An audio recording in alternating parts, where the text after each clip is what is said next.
Et si on pouvait créer un site web en moins de 5 minutes?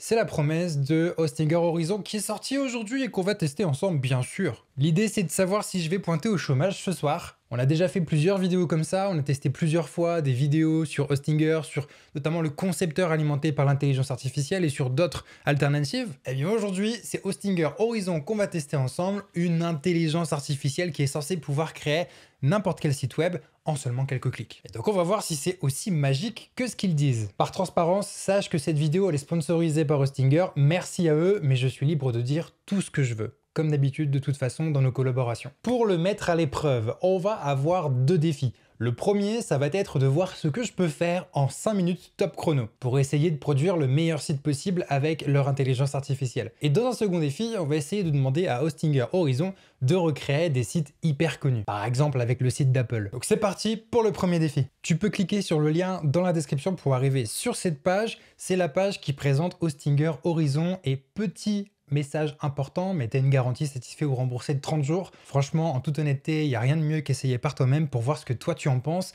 et voir si finalement tu te fais rembourser ou pas. Dans les grandes lignes, on va donner une instruction et l'intelligence artificielle est censée nous générer des sites complets. Si on regarde les étapes, ici on décrit ce que l'on veut. Donc on va avoir un premier résultat, puis on va pouvoir améliorer ou modifier le site avec des requêtes et on va pouvoir déployer tout ça en un seul clic grâce à leur hébergement. Parce que bah ouais, Hostinger c'est quand même un hébergeur à la base. Au niveau des plans, ici on voit que ce sont des tarifs qui peuvent peut-être évoluer puisqu'on est sur un accès anticipé. Et donc c'est assez simple en fait, en fonction du nombre de requêtes que tu vas envoyer, tu vas payer plus ou moins cher. C'est pas un fonctionnement par token. En tout cas, j'ai pas l'impression, c'est un fonctionnement sous forme de message. Donc là, on le dit bien, hein, c'est le nombre de fois qu'on peut solliciter l'intelligence artificielle par mois. Et donc à chaque fois, l'abonnement va s'adapter selon le nombre de messages puisque les garanties ici sont identiques. On a quand même un hébergement qui inclut un mois pour tester la mise en ligne de notre site. Moi, je vais tester avec le plan Hustler pour cette vidéo. On va voir ce que ça va donner. Petit tips, mais si tu veux toi aussi prendre Hostinger Horizon, ici, pense bien à ajouter un code promo, le code promo BeliveMe qui va te permettre d'avoir une réduction supplémentaire sur ton abonnement. Ok, bon, je clique sur continuer et on est parti. Donc ici, je vais me connecter. Une fois que tu es sur ton tableau de bord, tu cliques sur site web et dans liste des sites web. Et ici, tu vas pouvoir ajouter ton site web. Alors moi, comme j'ai déjà plusieurs autres sites, puisqu'on les a fait ensemble dans des précédentes vidéos, je vais cliquer sur ajouter un site web et je vais cliquer sur Hostinger Horizon, notamment avec l'accès anticipé. Et nous y voilà. Alors, ici, on va pouvoir donner ce que l'on veut faire au prompt. Donc en fait, on va faire un prompt pour créer n'importe quel site et l'intelligence artificielle est censée nous créer notre site. On a des petits exemples ici, visiblement, un compresseur d'images, un créateur de QR code, un jeu du tic-tac-toe ou une landing page moderne. Donc la première chose qu'on peut remarquer, c'est qu'on nous propose quand même quelques petits exemples qui sont assez simples, dans le sens où l'idée, bien sûr, de ce genre d'outil, alors je ne veux pas faire de présupposition, on fera une conclusion à la fin, mais c'est principalement de faire, allez, un petit mock-up pour montrer ensuite à un développeur ce qu'on veut faire, ou alors éventuellement un tout petit MVP pour des projets qui ne sont pas forcément très originaux. On va commencer le chronomètre pour le défi numéro 1 qui, je le rappelle, sera de créer le meilleur site possible en moins de 5 minutes. L'idée ici, ça va être de créer un site pour une marque de café très premium. En fait, ce serait de faire le Apple du café. Et le minuteur démarre maintenant. Ok, donc c'est parti. Ici, je vais dire créer un site internet pour présenter une marque de café haut de gamme avec un design minimaliste et une vibe startup tech. Alors visiblement, je peux parler directement au micro et là ici, je peux donner des fichiers. On va quand même tester ce prompt sans aller plus loin. Pour l'instant, on testera le fichier un petit peu plus tard. On appuie sur Entrée. Alors, qu'est-ce que ça fait? Ah bah ok. Donc là, à droite, on voit ce que ça va nous donner. Donc là, on voit bien que je suis sur l'abonnement Hustler à 100 € par mois. En tout cas, il a bien compris qu'on veut faire un site pour une marque de café haut de gamme. Et donc là, il est en train de créer un fichier CSS JS6. Donc visiblement, il va utiliser du React.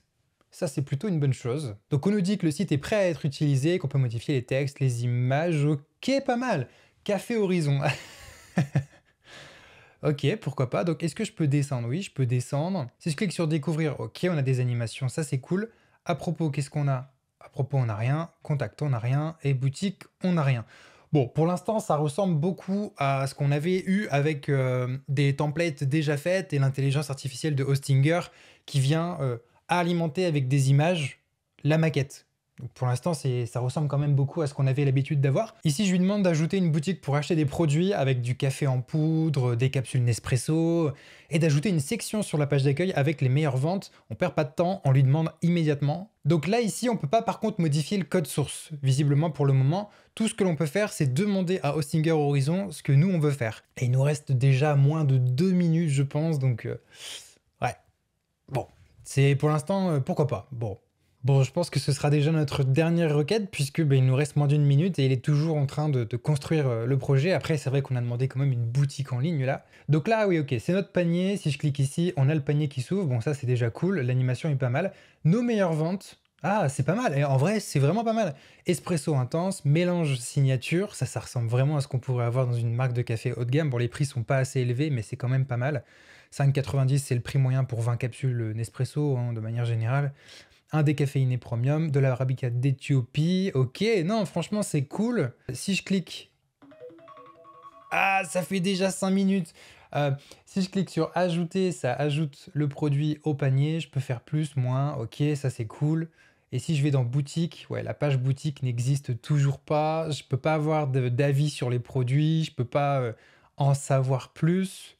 Et si je clique, admettons, sur commander, il n'y a rien qui se passe. Je vais quand même lui dire, ce sera le petit message bonus. Rend fonctionnel le passage d'une commande tout en créant une page boutique avec tous les produits et une page par produit, bien sûr. Quand on clique sur un produit, moi je veux voir la page en complet, ne serait-ce que pour ensuite faire des ads sur les réseaux sociaux ou peu importe d'ailleurs les ads, où est-ce que je vais les faire, mais que je puisse rediriger l'utilisateur sur mon produit que je veux lui faire acheter.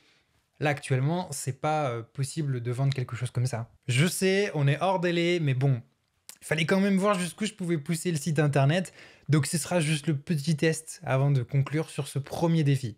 Ah, visiblement, il y a une petite erreur qui vient d'être créée. Bon, il n'y a pas accès, on va dire que pour l'instant, il travaille. Ah ouais, non, mince, il y a quelques erreurs. Ah, ça, c'est dommage. Je vais demander à fixer le problème. Ok, là, ça a l'air de fonctionner. Donc, on descend, on a toujours nos produits. Alors, je peux toujours pas cliquer dessus pour ouvrir pour ouvrir les descriptifs. Par contre, on a visiblement, alors on n'a plus le footer, mais on a voir tous nos produits qui nous montrent tous les produits, capsules, café moulu, ok. Moi, je voulais une page détaillée par produit, c'est ce que je t'avais demandé. Bon, c'est pas grave. On va voir si au niveau du passage de la commande, ça fonctionne. Donc, commander, et effectivement, on peut pas encore le commander. En même temps, il faudrait une connexion à Stripe, ce genre de choses. Je vois pas trop comment c'est possible via une intelligence artificielle. Mais, ok, bon. Conclusion de tout ça, c'est vraiment pas mal pour faire encore une fois un mock-up, pour faire, quand on ne sait pas coder, une première maquette de ce que l'on veut faire et ensuite le montrer à un développeur en présentant vraiment visuellement ce que l'on veut faire, quoi. Ça permet en fait de faire un mock-up. C'est littéralement le nom du truc. Ça permet de faire un petit peu comme sur Figma, du design interactif, mais là sans s'embêter à faire du design, puisque c'est l'intelligence artificielle intégrée au template qui le fait dans Hostinger Horizon. Par contre, pour des usages plus aboutis, par exemple là, connecter Stripe, ajouter PayPal, ce genre de choses, ouais, là, va falloir mettre la main dans le code. On passe au second défi, qui est de recréer des projets déjà existants pour voir s'il peut s'en inspirer, et surtout s'il peut les reproduire très facilement. On va principalement prendre deux exemples. Le premier exemple, c'est avec Apple, et le second, ce sera avec Reddit. On va commencer par le site d'Apple. Donc je vais lui demander de créer un site ultra minimaliste avec un gros focus produit, typographie épurée et des animations smooth. Inspire-toi d'Apple par exemple, et là j'ai bien mis une capture d'écran d'Apple. On va voir ce que ça va nous générer. Qu'est-ce que ça va nous donner? Est-ce qu'on va avoir le site d'Apple? Ok, bon, c'est pas vraiment le site d'Apple. Là ici, ouais, c'est épuré quoi. Bon, c'est un petit site... Ouais, c'est pas vraiment le site d'Apple, ça fonctionne pas. On a encore une fois, voilà, on a un mock-up, on a un design, une base de design, mais on n'a pas vraiment quelque chose qui ressemble à Apple pour l'instant. Je veux dire, ça, c'est le site d'Apple. Bon, voilà, là, ça en jette. Il y a des grosses images, il y a un menu vraiment très parlant avec le logo ici, puis des sections tout le long. Là, ici, on peut pas dire que c'est Apple, quoi. Il n'y a pas de bouton sur la page d'Apple, hein. Ici, si allez en savoir plus, acheter, mais... Non, ça représente pas vraiment Apple. J'ai quand même demandé d'ajouter des produits comme l'iPhone et d'utiliser la même barre de navigation qu'Apple. On va voir ce qu'il va faire. Ah bah là, alors là par contre, ça a l'air de ressembler vraiment à du Apple. Eh ben voilà, c'est ça qu'on voulait. Donc là, on a quelque chose de beaucoup mieux, avec le bouton acheter, en savoir plus, on descend, il y a le menu. Ah bah là voilà, là ça ressemble beaucoup plus à du Apple. Donc là oui, effectivement, c'est intéressant. Bon, évidemment, tout ça ne fonctionne pas, le menu fonctionne pas, acheter, en savoir plus, il n'y a rien qui fonctionne. Mais par contre, encore une fois, pour faire un mock-up, pour faire du design, ça fonctionne. On va donc créer un nouveau projet, et ici je vais lui dire de créer une copie de Reddit. Donc il va devoir faire un site communautaire avec des posts, des votes, un design moderne. Il doit créer un clone de Reddit avec des comptes utilisateurs ainsi que des subreddits avec des systèmes rôle administrateur modérateur. Je vais pas en dire plus et je vais déjà voir ce qu'il va pouvoir me produire. Ok, donc là on a vraiment un système de vote. Bon, pourquoi pas. Il a compris le système de subreddit avec r/général et posté par u/admin. Ok, pourquoi pas. Bon, il n'y a pas grand-chose qui fonctionne d'autre. Par contre, il me propose d'ajouter l'authentification, la création de posts, les commentaires, les subreddits personnalisés, les rôles, etc. Continuer avec les fonctionnalités. Alors, attention, résultat de notre site Reddit. Il a créé quelques fichiers, mais pour moi, pas assez. Il y a une petite erreur. Alors, apparemment, là, ça fonctionne mieux. Donc, on a une page d'accueil. On peut se connecter. On peut visiblement aussi s'inscrire. Ah ouais? Genre ça fonctionne. Ok, bon, ça simule comme si on était avec un compte utilisateur, donc ça c'est vraiment bien par contre pour le coup, ça je trouve que c'est bien. Ici on a le sub général, on peut faire un nouveau post, test, hey! Est-ce que c'est protégé, tiens d'ailleurs? Publier. Ok, c'est protégé, donc ça c'est cool. Si je réactualise la page, on a toujours l'élément, donc ça veut dire que c'est sûrement stocké dans le local storage. C'est dommage qu'on puisse pas avoir accès au code source. Alors par contre, j'aimerais créer un nouveau salon général. Est-ce que c'est possible? Je réactualise. Ouais, non, c'est forcément dans général. Je vais lui dire quand même. Donc je vais lui demander de donner la possibilité d'ajouter des subreddits avec des images, des couvertures, une liste des utilisateurs dans l'équipe. Bon, c'est vrai que de toutes les intelligences artificielles que j'ai pu utiliser pour voir un petit peu ce que ça donnait, et on les a vues ensemble sur cette chaîne, hein, tu as pu le voir avec moi, je trouve que Hostinger Horizon fait partie du haut du classement. En tout cas, c'est la première fois que j'ai vraiment un système qui me permet, en tout cas, de simuler la création d'un compte utilisateur, puisqu'ici, il n'y a rien qui se crée. On n'a pas implémenté de base de données. Et une intelligence artificielle ne peut pas le faire, parce qu'il faut se connecter, par exemple, avec du Supabase derrière en API. Je ne vois pas comment c'est possible quand on n'est pas développeur d'implémenter tout ça, de dire à l'intelligence artificielle de faire tout ça. Mais là, on a un semblant de truc qui permet, encore une fois, comme avec d'autres outils de maquettage, de créer un prototype. Quelque chose qui ne fonctionne pas, mais qui montre ce qu'on veut faire. Et ça peut être utile pour ensuite le donner à vraiment des vrais développeurs. Alors, est-ce que ça fonctionne? Dis-moi qu'il n'y a pas d'erreur. Ah, bah la page ne s'affiche pas, on va réactualiser. Ok, page blanche. Bah là par exemple, on est un petit peu bloqué. J'ai une page blanche. Ah, on retrouve enfin notre site, en tout cas visiblement. Est-ce que je vais pouvoir créer des subreddits, mettre une photo de couverture, mettre une icône? Ok, donc là on a tous les posts, on a général. Ici on a bien la possibilité de rejoindre, alors ça fait rien mais ça fonctionne quand même. On a la photo du subreddit, on a une couverture, tout ça on peut pas le changer pour l'instant. On peut toujours pas commenter, on peut toujours pas revenir à la page d'accueil. J'aimerais revenir à la page d'accueil, je suis obligé de réactualiser, bon pourquoi pas. Mais je peux toujours pas créer d'autres subreddits. En tout cas, voilà. Ce qu'on peut constater, c'est que l'intelligence artificielle, contrairement à ce qu'on a pu essayer avec Hostinger dans d'autres vidéos, ici, ça remplit certaines maquettes, mais ça peut aussi visiblement créer des maquettes, des templates qui n'ont pas été déjà faites par les développeurs derrière Hostinger. Donc ça ne va pas simplement aller remplir des textes, aller remplir des images liées à une thématique, comme ce qu'on a pu faire avec le concepteur de site internet de Hostinger alimenté par l'intelligence artificielle, mais ici ça va carrément créer des mock-ups dédiés, donc des maquettes complètement de zéro visiblement, en ayant quand même une certaine connaissance de à quoi correspond le site d'Apple. Après c'est vrai que je l'ai donné en photo de couverture, enfin je l'ai donné en image, donc c'est vrai que ça peut aider. Je pense que c'est aussi ça qui a aidé, puisqu'il a eu la visualisation sur le site d'Apple. Là on a demandé un site comme Reddit, ça ressemble pas du tout à Reddit. Mais en tout cas, ce que l'on peut retenir, c'est que pour faire des maquettes, c'est génial. Pour faire des prototypes, c'est génial. Maintenant, effectivement, il y a souvent des petits bugs. Et c'est vrai qu'on est assez limité finalement dans ce que l'on peut faire. Là par exemple, si je veux créer quelque chose avec une connexion Supabase qui utilise du PostgreSQL, ou alors si je veux utiliser Firebase ou une base de données PHP-MyAdmin, ben voilà, tout ça, déjà rien que ces termes-là, c'est hyper important quand on veut scaler une startup, quand on veut faire un SaaS. Et là, ici, on ne sait pas vraiment ce qui se passe en arrière-plan. Là, on ne sait pas si on utilise du local storage. D'ailleurs, quelqu'un qui va aller envoyer, on va le tester, on clique sur Deploy. Normalement, ça va déployer notre site en ligne. Je suis sûr que si je vais sur une autre fenêtre, un autre navigateur, je ne vais pas avoir les posts, à moins que ce soit stocké directement sur Hostinger, mais ça m'étonnerait. Donc là, en tout cas, on a quelque chose. Bon, ok.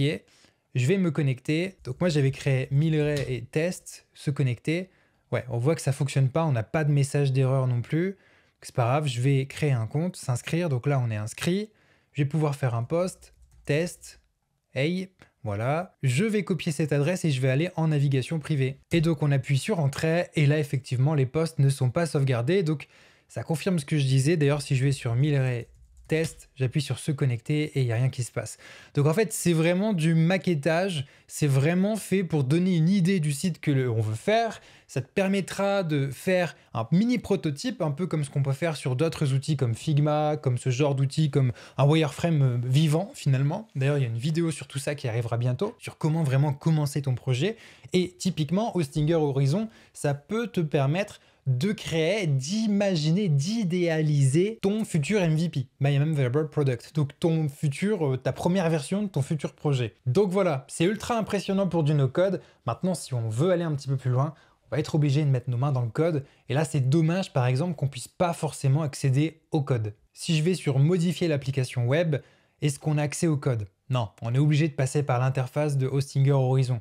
Et donc finalement, 500 messages, ça va aller quand même assez vite. Si on fait des changements, si on veut créer quelque chose.